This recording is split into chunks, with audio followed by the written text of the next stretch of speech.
Assalamualaikum warahmatullahi wabarakatuh. Selamat pagi sahabat Motivi dan juga anak-anakku kelas 5 yang berbahagia. Dalam kesempatan PJJ pagi hari ini, alhamdulillah kita bisa bertemu kembali dalam keadaan sehat walafiat, tiada kurang suatu apa. Dalam masa pandemi ini, jangan lupa kita selalu menerapkan 3M, yaitu yang pertama menggunakan masker, yang kedua mencuci tangan dengan sabun, yang ketiga menjaga jarak, agar kita senantiasa dilindungi oleh Allah Subhanahu wa Ta'ala dan bisa tetap semangat dalam belajar walaupun dalam keadaan pandemi. Marilah anak-anakku, sebelum kita mulai PJJ pada kesempatan hari ini, kita mulai dengan doa belajar. Bismillahirrahmanirrahim. Rabbi zidni ilma warzuqni fahma. Amin. Ya Allah, tambahkanlah ilmu kepadaku dan berikan aku kepahaman. Baiklah anak-anakku, dalam kesempatan hari ini kita akan membahas soal tes tengah semester muatan pelajaran pendidikan agama Islam dan budi pekerti kelas 5 semester genap.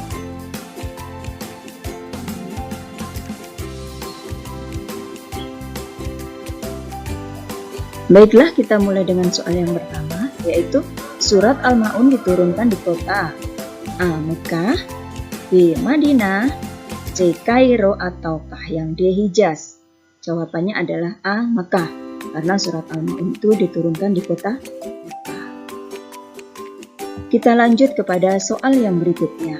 Lafal yang mengawali surat Al-Ma'un adalah lil mushallin. Yang B. Alam yaj'al, ataukah C. Aro'aita, ataukah D. Wa arsala? Jawabannya adalah Aro'aita. Oke, soal nomor 3. Wawailul lil mushallin. Lafal yang bergaris bawah tersebut dibaca A. Ala ta'amil miskin, B. Yadu'ul yatim, C. Yukadzibu biddin, ataukah D. Lil mushallin? Jawabannya adalah yang D. Lil mushallin. Oke, soal yang keempat. Ayat kelima dari surat Al-Ma'un diakhiri kata A. Ala ta'amil miskin, B. Alladzina hum yura'un, C. Lil mushallin, D. Syahun. Jawabannya adalah yang D. Syahun. Kita lanjut ke soal nomor 5. Perhatikan ayat berikut. Wadzalikal ladzi yatu'ul yatim. Ayat tersebut menjelaskan tentang perintah untuk A. Memberi sesuatu yang disukai, B. Memberi makan fakir miskin, C. Menjauhkan dari perbuatan riya, D. Menyayangi anak yatim. Ini yang jawabannya adalah D. Kita harus menyayangi anak yatim, tidak boleh kita menghardik anak yatim. Kita lanjut ke soal. Oke, soal yang nomor 6. Di bawah ini yang termasuk nabi dan bukan rasul. A. Nabi Nuh, B. Nabi Khidir, C. Nabi Musa, ataukah D. Nabi Muhammad? Kita harus tahu perbedaan antara nabi dan rasul. Kalau nabi itu mendapat wahyu tapi untuk dirinya sendiri, sedangkan rasul itu mendapatkan wahyu tetapi wajib menyampaikan kepada umatnya. Yang di sini yang ditanyakan adalah yang nabi. Jadi jawabannya adalah B. Nabi Khidir. Lanjut soal yang nomor 7. Nabi Muhammad SAW sejak kecil dijuluki dengan julukan Al-Amin yang berarti A. Jujur, B. Cerdas, C. Dapat dipercaya, ataukah D. Menyampaikan? Ya, Al-Amin artinya dapat dipercaya. Yang C jawabannya. Soal ke-8. Rasul yang kaumnya kena azab berupa banjir besar karena tidak mau taat kepada Allah adalah A. Nabi Isa, B. Nabi Nuh, C. Nabi Musa, ataukah D. Nabi Ibrahim alaihissalam? Jawabannya adalah B. Kaumnya Nabi Nuh yang terkena banjir besar pada saat itu. Oke. Soal yang ke-9. Semua rasul itu bersifat fatonah dan tidak mungkin mereka bersifat A. Khianat, B. Kisib, C. Khidman, D. Balada. Jadi semua rasul itu pasti fatonah yang artinya cerdas. Nah, kebalikan dari sifat cerdas adalah yang D. Balada. Mustahil seorang rasul itu bersifat balada. Soal yang ke-10. Mampu membuat burung dari segenggam tanah adalah mukjizat Nabi A. Isa alaihissalam, B. Nabi Musa alaihissalam, atau C. Nabi Harun, D. Nabi Nuh alaihissalam. Yang bisa membuat burung dari segenggam tanah adalah Nabi Isa alaihissalam. Jawabannya adalah A. 11.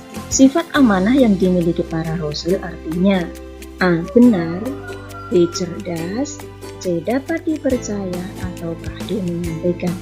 Amanah yang artinya adalah dapat dipercaya. Jadi mustahil seorang rasul itu bersifat bohong atau tidak dapat dipercaya. Kita lanjut ke soal 12. Manusia dianjurkan berbuat baik kepada A. Manusia, B. Hewan, C. Tumbuhan, D. Semua makhluk hidup. Jawabannya adalah yang D. Karena kita tidak boleh hanya menyayangi tumbuhan atau sesama manusia saja, namun kita harus semua menyayangi makhluk yang ada di bumi, makhluk yang diciptakan Allah ini. Ya, soal yang ke-13. Nabi Muhammad SAW adalah uswatun hasanah bagi manusia. Uswatun hasanah artinya titik-titik bagi umat manusia. Yang pertama, yang dihindari. Yang B, sesuatu yang dijauhi. C. Suri tauladan yang baik, ataukah D. ingkari. Yang artinya uswatun hasanah adalah yang C. Suri tauladan yang wajib kita tiru bagi seluruh umat manusia. Soal yang ke-14. Sederhana artinya tidak titik-titik dan juga tidak kikir. A. Tidak bermewah-mewahan, B. Tidak malas, C. Belanja, ataukah D. Tidak sekolah. Yang dimaksud sederhana yaitu A. Tidak suka bermewah-mewahan. Nomor 15. Jika kita mendapat rezeki, jangan lupa menyisihkan untuk A. Belanja, B. Bersedekah, C. Berfoya-foya, ataukah D. Menabung. Jadi kalau kita punya rezeki, jangan lupa kita untuk menabung karena untuk persiapan kita di masa yang akan datang. Jawabannya adalah D. Oke, kita masuk ke soal Romawi 2, yaitu isian mengisi titik-titik dengan jawaban yang tepat atau yang benar. Yang pertama, soal yang pertama, Ara'aital ladzi yukadzibu biddin adalah surat Al-Maun ayat yang ke-1. Yang kedua, surat titik-titik yang berisi tentang ciri-ciri orang yang mendustakan agama adalah surat Al-Maun. Yang ketiga, menyedekahkan harta benda yang terbaik adalah dengan harta benda yang kita sayangi.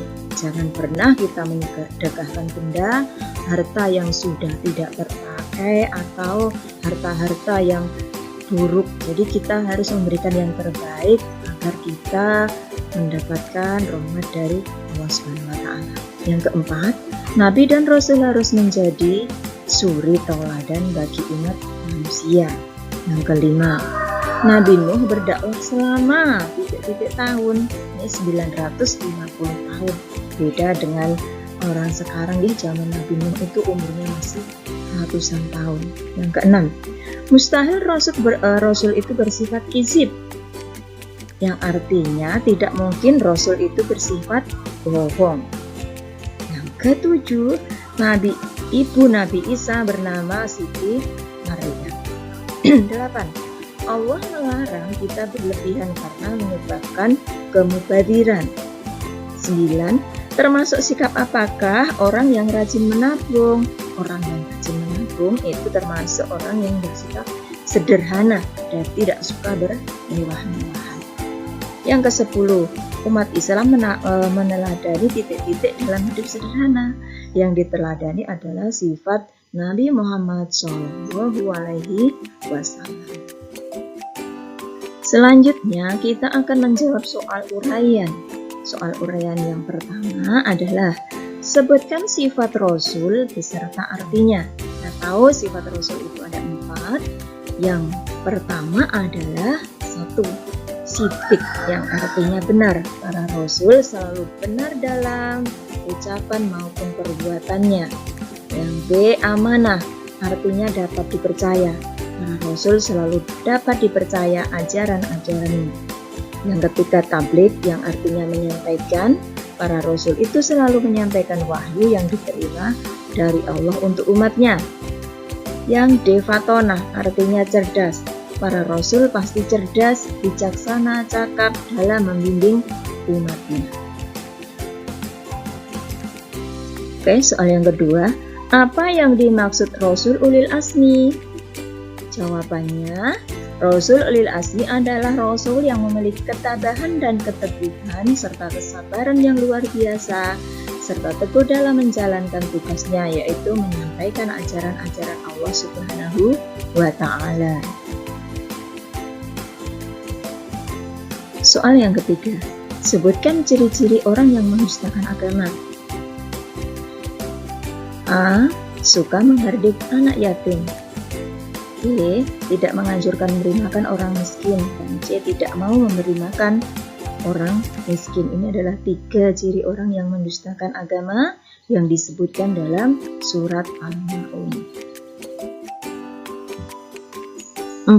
Ciri orang yang ikhlas adalah 1. Beramal dengan sungguh-sungguh tanpa mengharap pujian manusia. Yang kedua, tidak memamerkan dan menceritakan amal kepada orang lain. Yang ketiga, beramal dengan tekun, rajin, semata-mata karena perintah Allah SWT. Yang keempatnya, tidak pernah mengeluh dalam melaksanakan tugas. Jadi ada 4 ciri yang harus dimiliki orang yang berbuat dengan ikhlas itu.